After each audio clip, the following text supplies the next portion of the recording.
नमस्कार दोस्तों मैं आज आपको एक नालायक बेटे की कहानी सुनाने जा रहा हूँ। कहानी का नाम भी नालायक बेटा है। बेटा, हमारा एक्सीडेंट हो गया है। मुझे तो ज्यादा चोट नहीं लगी, पर तेरी माँ की हालत खराब है। दूसरी तरफ से रोने की सी आवाज, घबराने की आवाज जब एक व्यक्ति को सुनाई देती है तो पहचान जाता है कि ये तो मेरे पापा माधव जी हैं। उधर से आवाज आती है, पापा मैं बहुत व्यस्त हूँ, आजकल मेरा आना नहीं हो सकेगा। मुझे विदेश में नौकरी का पैकेज मिला है, बस उसी की तैयारी कर रहा हूँ। आपका भी तो ये सपना था ना, आप पैसे की व्यवस्था कर लीजिए, मैं बाद में आकर दे दूंगा।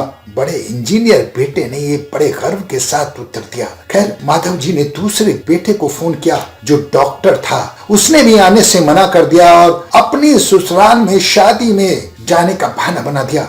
हाँ, इतना जरूर कहा कि पैसे की चिंता मत कीजिए, मैं भिजवा दूंगा। ये अलग बात है कि आज तक उसने कोई पैसा भिजवाया नहीं था। उन्होंने बहुत मायूसी से फोन रख दिया और अपने उस नालायक बेटे को फोन करने से क्या फायदा, ये सोचकर छोटे बेटे को कुछ नहीं बताया और खुद बोझल कदमों से अस्पताल में पत्नी के पास पहुंचे और वहीं पर ढेर हो गए। पुरानी बातें याद करने लगे कि जब मैं स्कूल में शिक्षक था तो मेरे 3 बेटे और एक बेटी थी।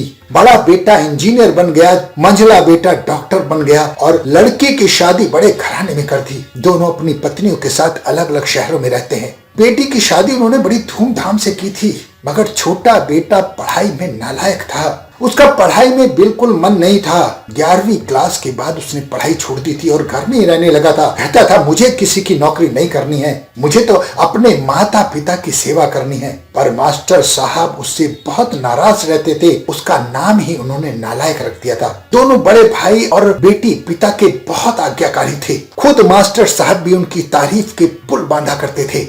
मास्टर साहब की जो भी जमा पूंजी थी वो तीनों बच्चों को पढ़ाने में खर्च कर दी।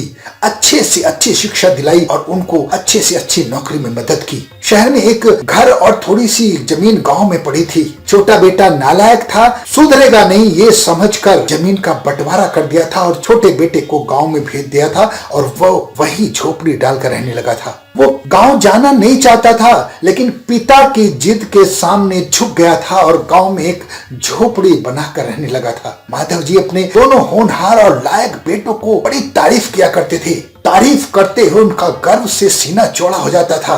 पर एक बार भी अपने छोटे बेटे यानी नालायक बेटे का नाम नहीं लेते थे। 2 दिन पहले जब पति पत्नी का एक्सीडेंट हो गया तब वह अपनी पत्नी के साथ सरकारी अस्पताल में भर्ती थे।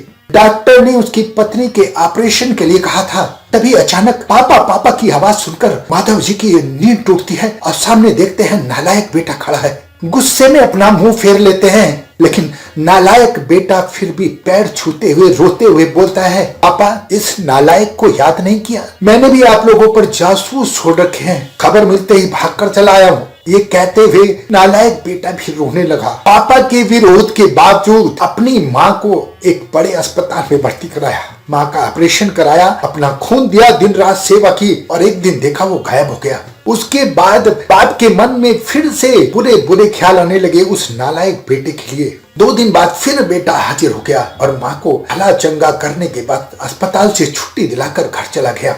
उन लोगों को नौकरानी के हवाले करके फिर गांव चला गया। धीरे धीरे सब सामान्य हो गया। एक दिन उन दोनों को अपने नालायक बेटे की याद आई। दोनों गांव पहुंचे तो देखा झोपड़ी में ताला लगा हुआ है। उसके खेत में कोई और काम कर रहा है। तब उसने पूछा कि ये मेरा बेटा कहाँ चला गया है। तब उस व्यक्ति ने बताया कि उसकी माँ की तबीयत बहुत खराब थी, इसलिए उसने सारे खेत बेच दिए हैं और वो खुद रोजी रोटी की तलाश में दूसरे शहर चला गया है और ये झोपड़ी बची है, इसमें ताला लगा है, ये चाबी है, चाबी ले लीजिए। दोनों माता पिता झोपड़ी में प्रवेश करते हैं और लिफाफा देखकर रोने लगते हैं, बिलखने लगते हैं। लिफाफा जब खोलते हैं तो उसमें 9 लाख रुपए का हॉस्पिटल का बिल था। अपनी पत्नी से कहते हैं, तुम्हारा बेटा नालायक तो था, झूठा भी है। और अचानक उनकी आंखों से आंसू गिरने लगते हैं। वो जोर से चिल्लाते हैं, तू कहाँ चला गया नालायक, तू कहाँ चला गया अपने पापा को छोड़कर? एक बार वापिस आ जा, फिर तुझे कभी नहीं जाने दूंगा। पति पत्नी के आंसू गिरते जा रहे थे और माधव को इंतजार था अपने नालायक बेटे का। उसे गले लगाने का, उसे प्यार लगने का। सच में बहुत बड़ा नालायक था वो। दोस्तों ये कहानी मुझे इमोशनल कर गई, हो सकता है आपको भी इमोशनल कर जाए। अपना बहुत ध्यान रखिएगा, हंसते रहें, मुस्कुराते रहें, खुश रहें। धन्यवाद।